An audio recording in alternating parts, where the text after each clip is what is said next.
All right, guys, Meta reported earnings. They beat expectations for this quarter, but they didn't raise their guidance. It was just in the guidance range that was expected. They also said Reality Labs is going to continue to lose more money, which is a negative. Also, they are going to be spending more heavily than expected as well with AI. So all that leads to a stock selling off because we know this stock is priced for perfection at this point. It went from about $100 a share all the way up to $500. Insane rally. So again, people are going to be doing some profit taking.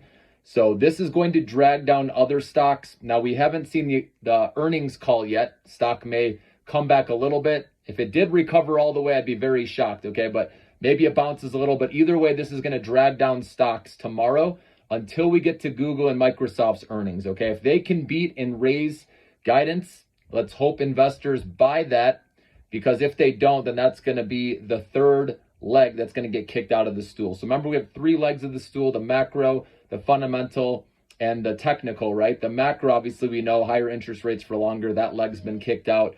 We have the technical, right? We've seen the breakdown that happened, right? Last week, the big sell-off began, the correction. So that's been knocked out. The last leg standing is fundamentals, which are earnings. So like I said, Meta, it wasn't a horrible report, but it wasn't enough, like I said, for investors to keep buying the stock. So it's going to come down to Google and Microsoft. And like I said, if they miss on their earnings for some reason, then that's the last leg kicked out.